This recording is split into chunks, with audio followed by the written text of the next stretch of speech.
Je suis monteur dépanneur en climatisation. Donc on fait la mise en service, le dépannage et l'entretien de climatiseurs. Nos clients sont les particuliers jusqu'au tertiaire. Pour la mise en service, nous faisons le raccordement des circuits frigorifiques, test d'étanchéité avant de mettre le fluide frigorigène dans le circuit. Sur une opération de maintenance, nous faisons le contrôle du groupe extérieur et après au niveau des unités intérieures et après un contrôle général de l'installation de fonctionnement. En chaud, en froid et tous les paramètres avec un relevé de fonctionnement et toujours le relevé de température. Les compétences dans le domaine sont assez vastes.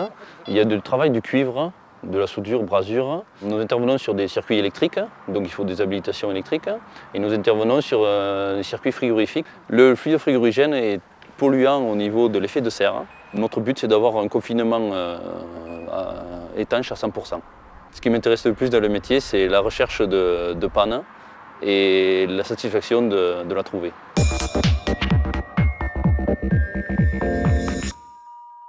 L'activité du frigoriste avait une mauvaise image, on va dire, il y a quelques années, puisqu'on polluait, on dégazait des 200-300 kg de gaz que maintenant on ne fait plus.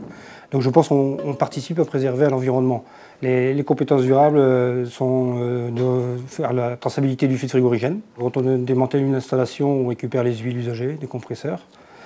Tout ce qui est cuivre, il faut trier donc tous ces matériaux pour le recyclage.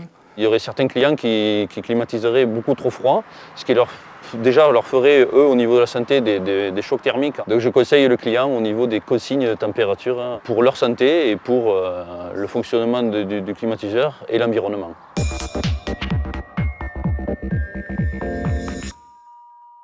Tout le long du montage d'un climatiseur, les stagiaires sont sensibilisés au développement durable.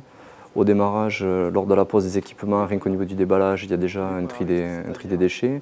Ensuite, lors de la mise en œuvre des équipements, lors des recherches de fuite préalables à la mise en service, des climatiseurs, les stagiaires sont sensibilisés au développement durable par le biais de réglages qui doivent être de façon la plus optimale possible, afin d'avoir un fonctionnement optimal de l'installation. Son rendement dépend directement des conditions dans lesquelles il travaille, c'est-à-dire avoir des échangeurs qui soient propres, avoir des températures de consigne qui soient réglées de façon judicieuse. Donc ici, sur cette pompe à chaleur, on a affiché la température de l'eau à laquelle est produite de façon à distribuer soit du plancher chauffant, des ventiloconvecteurs ou des radiateurs.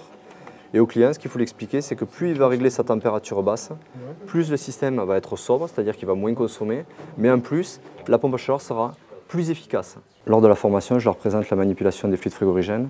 Ils apprennent à charger et récupérer le fluide frigorigène contenu dans les équipements. Quel est le type de fluide frigorigène qu'on a sur l'équipement?